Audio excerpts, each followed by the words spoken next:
এটা রাজা রঞ্জিত সিংয়ের ছেলে দিলীপ সিংয়ের থেকে এটা লাহোর থেকে সই করে নিয়ে নেওয়া হয়েছিল, কিন্তু এর পিছনের যে জার্নি অনেক অজানা ইতিহাস। সে এবছরের যে ভাবনা রয়েছে সেটি হলো কোহিনূর, যে কোহিনূর সেটা আনন্দ কমে যাওয়ারই বিষয়, কিন্তু আমরা কোথাও একটা বাউন্ডেশনে বেঁধে আছি যে এত বড় একটা ইন্ডাস্ট্রি যেখানে একটা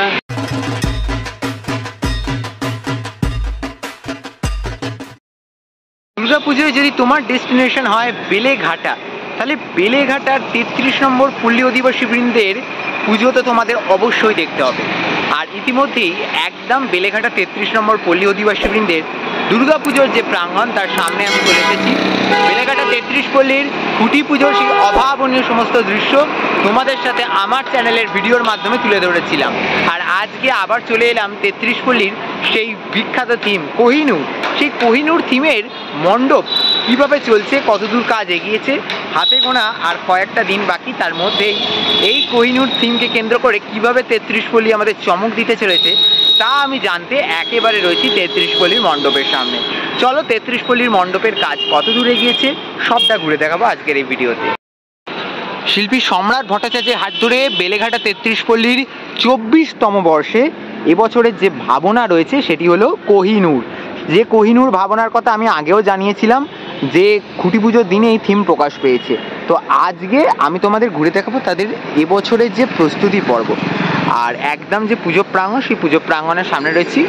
মণ্ডপের কাজ জোর কদমে চলছে, বাঁশ এবং প্লাই দিয়ে বাইরের যে স্ট্রাকচারের কাজ সেই স্ট্রাকচারের কাজগুলো চলছে। রাস্তাটা পেরিয়ে চলো একদম সামনে থেকে দেখাই। মণ্ডপের সামনে এরকম একটা প্লাই দিয়ে মঞ্চ মতো বাঁধা হচ্ছে, এই মঞ্চের কাজ চলছে প্লাই দিয়ে। আর এই দিকে কিন্তু আরও বেশ কিছু এরকম প্লাই দিয়ে কাজ হচ্ছে, যেগুলো থেকে একদম সরাসরি এখান দিয়ে দর্শনার্থীরা প্রবেশ করবে মণ্ডপের ভেতরে। তো মণ্ডপের ভেতরে যাব, এই কোহিনূর থিমকে কেন্দ্র করে কিভাবে কাজ চলছে সবটা দেখাবো। কিন্তু বাইরে আপাতত এই ধরনের বেশ কিছু বিশাল বড় স্ট্রাকচার যেগুলো সম্পূর্ণভাবে প্লাই দিয়ে রেডি হচ্ছে, সেই প্লাই এর স্ট্রাকচার কিন্তু আমি তোমাদের দেখিয়ে দিয়েছি। ভেতরে কি হচ্ছে ভেতরের কথা এবার দেখাই চলো। আর এই হচ্ছে একদম যে বেলেঘাটা 33 পল্লী, সেই 33 পল্লীর মণ্ডপের অন্দরমহল। আর অন্দরমহলে যেটা দেখতে পাচ্ছি এরকম বিরাট বিরাট দেয়ালের মতো যে স্ট্রাকচারগুলো, সেই স্ট্রাকচারগুলো কিন্তু তৈরি করা হয়েছে, যেগুলো কিন্তু সম্পূর্ণভাবে একদম প্লাই দিয়ে কাজটা করা হয়েছে। এরকম বড় স্ট্রাকচার যেগুলো পুরোপুরি প্লাইয়ের কাজ দিয়ে এখন টোটাল একটা ইন্টেরিয়র ডেকোরেশন সেটি করা হয়েছে, এবং টোটালটি কিন্তু প্লাইয়ের ওপর নির্ভর করে কাজটা হয়েছে। এই প্লাইয়ের কাজের মধ্যেও কিন্তু এরকম একটা ফ্রেম মতো দেখতে পাচ্ছি, যেগুলোকে সম্পূর্ণভাবে প্লাই দিয়ে তৈরি করা হয়েছে। এটা মোটামুটি 33 পল্লীর অন্দরমহলের দৃশ্য। আর 33 পল্লীতে ঠিক এইভাবেই কিন্তু প্লাই দিয়ে কাজটা চলছে। এবার ধীরে ধীরে পুজো যত এগিয়ে আসবে তত কিন্তু কাজের পরিমাণ বৃদ্ধি পাবে, তত কিন্তু সেজে উঠবে এই বছর যে মণ্ডপ সেইটি। প্রচুর পরিমাণে এরকম বাটাম থেকে শুরু করে প্লাইয়ের কাজ কিন্তু এখানে চলছে আপাতত। বেশিরভাগটাই কিন্তু এরকম প্লাই আর বাটাম দিয়ে কিন্তু স্ট্রাকচার রেডি হচ্ছে। আর তার পাশাপাশি কিন্তু এদিক দিয়ে এই মণ্ডপের ঠিক এইখান থেকে কিন্তু একটি রাস্তা সোজা চলে যাচ্ছে একেবারে ভেতর দিকে। আর ঠিক এই রাস্তাটা ধরেই কিন্তু সোজা চলে গেলে একেবারে এই জায়গাটিতেই ভেতরটাতেই কিন্তু মাতৃ প্রতিমা থাকবে। এই জায়গাটিতে কিন্তু মাতৃ প্রতিমা থাকবে, তার জন্য এই যে ইনার স্পেস, এই ইনার স্পেসের কাজ কিন্তু করে রাখা রয়েছে। সম্পূর্ণ প্লাই দিয়ে বাটাম দিয়ে বিভিন্ন স্ট্রাকচার দিয়ে গড়ে তোলা হয়েছে। আর এইটা দিয়ে দর্শনার্থীরা মণ্ডপ দেখে এক্সিট করবে, সেই এক্সিটটা এদিকে রেডি করা রয়েছে। যারা বেলেঘাটা 33 পল্লীর প্রতিমাটা গত বছর দেখোনি বা যাদের স্মৃতিতে অগোচরে মুছে গেছে তাদের জন্য আরেকবার দেখিয়ে দিই ছবির মাধ্যমে। এখানে একটি পোস্টার রয়েছে বেলেঘাটা 33 পল্লীর, সেখানে গত বছরের যে অসাধারণ প্রতিমা, মানে একদম মন চুরি করে নেওয়ার মতো প্রতিমা, তার যে দৃশ্যটা রয়েছে। এই হচ্ছে টোটাল প্রতিমাটা যেটা গত বছরে সেজে উঠেছিল এই মণ্ডপের ভেতর। এখন কথা বলবো সম্রাটদার সাথে। সম্রাটদাকে পেয়ে গেছি। প্রথমেই সম্রাটদাকে জিজ্ঞেস করবো একটু থিমের ব্যাপারটাই আসবো প্রথমেই, যে কোহিনূর তো আমরা জেনেছিলাম, তখন তুমি একটা ছোট্ট করে কনসেপ্ট বলেছিলে। অ্যাকচুয়ালি ব্যাপারটা তুমি এখানে কিভাবে দেখাবে? বিষয়টা হলো যে আমি এবছর যে আমার বেলেঘাটার পরিকল্পনা সেটা হলো কোহিনূর, মানে কোহিনূর হিরে নিয়ে। আর এই পরিকল্পনাটা আমার মাথায় এসেছে কারণ আমি জানি যে কোহিনূর এই মুহূর্তে আমাদের কাছে নেই, সেটা টাওয়ার অফ লন্ডনে আছে, আমরা সবাই জানি। কিন্তু এর যে ইতিহাস বা এর যে জার্নিটা তৈরি হয়েছিল, ছোট্ট একটা গল্প যেটা আমরা জানি যে এটা রাজা রঞ্জিত সিংয়ের ছেলে দিলীপ সিংয়ের থেকে এটা লাহোর থেকে সই করে নিয়ে নেওয়া হয়েছিল, কিন্তু এর পিছনের যে জার্নি অনেক অজানা ইতিহাস, অলেখা ইতিহাস, অনেক কিছু লেখা হয়নি, অনেক কিছু বলা হয়নি। সেই টোটাল জার্নিটাকে আমি এখানে তুলে ধরতে চাইছি। আর মানুষদেরকে দেখাতে চাইছি আমাদের ইন্ডিয়ান হেরিটেজ, ইন্ডিয়ান কালচারটা কতটা উন্নত ছিল বা কেমন ছিল বিষয়টা, তার জন্য বাইরের মানুষরা এখানে উঠে পড়ে লেগেছিল বিষয়টাকে ধ্বংস করার জন্য বা বিষয়টাকে ইয়ে করার জন্য।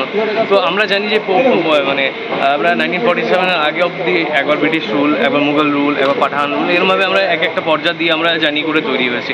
তার মধ্যে একটা হিরের কতটা পার্টিসিপেশন ছিল, তার জন্য কী কী হয়েছে, সেটা কতটা গুরুত্বপূর্ণ ছিল। এরকমও বলা হয়েছে যে বাবরের আমলে পুরো পৃথিবীর জনসংখ্যাকে 1.5 বেলা খাওয়ানো যাবে, সেই হীরের মূল্য এত ছিল। তো এরকম নানা রকম তথ্য নিয়ে, নানা রকম জিনিস নিয়ে এই বছর আমি বেলেঘাটা 33 পল্লীকে একটা নতুন আঙ্গিকে সাজাতে চাইছি, দেখাতে চাইছি। এটাই আমার উদ্দেশ্য। দর্শকদেরকে বলা হচ্ছে যে সবাই আসুন, উপভোগ করুন পুজোটাকে। অন্য রকম, অন্য ফ্লেভার, অন্য টেস্ট দিয়ে পুজোটাকে করতে চাইছি। সকলকে ধন্যবাদ, ভালো থাকবেন, সুস্থ থাকবেন। সেই সময়কার সেই ইতিহাসটাই তুমি এখানে ব্যাখ্যা করবে। একদম। আর এবারে একটু জানতে চাইবো, মণ্ডপের কাজ এখন অব্দি কতদূর এগিয়েছে? সবাই জানে যে আমাদের এই বছর একটু ডামাডোলের মধ্যে পুরো বিষয়টা চলছে। চেষ্টা করা হচ্ছে অনেকটাই এগোনোর, আস্তে আস্তে চলছে, একটু স্লো প্রসেসেই চলছে বিষয়টা। কিন্তু আশা করি মায়ের আশীর্বাদে আমার মহালয়ের মধ্যে বিষয়টা কমপ্লিট করে নেব আর দর্শকদেরকে দেখার সুযোগ করে দেবো। আচ্ছা, এখানে কি ইনস্টলেশনের সব বিষয় রয়েছে? একদম একদম। এইবারে আসবো, এই যে এখনকার যে পরিস্থিতি, সেই পরিস্থিতির সাথে আমরা যে পুজোর আনন্দটা, সেই আনন্দটা আস্তে আস্তে আস্তে আস্তে কমে যাচ্ছে, সেই বিষয়ে তুমি শিল্পী হয়ে কি বলবো?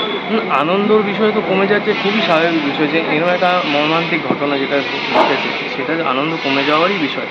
কিন্তু আমরা কোথাও একটা বাউন্ডেশনে বেঁধে আছি যে এত বড় একটা ইন্ডাস্ট্রি, যেখানে একটা মানে ছোট থেকে ছোট আর বড় থেকে বড় সবার রুজি রুটি একটা জন্মে আছে।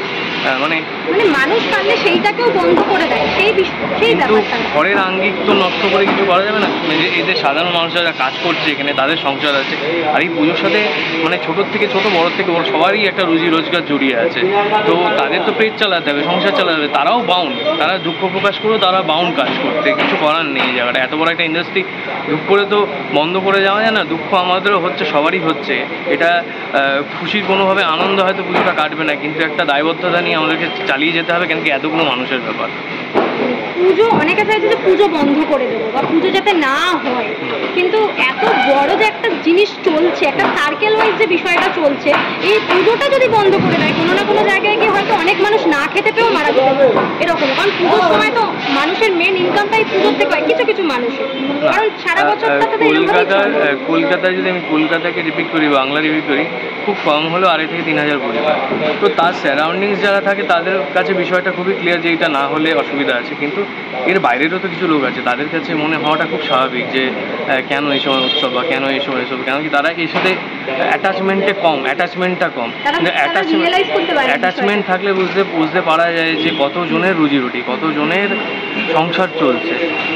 নো ডাউট এটা একটা দুঃখের বিষয়, কিন্তু এই সংসারগুলোকেও তো আমরা ভেঙে দিতে পারি না।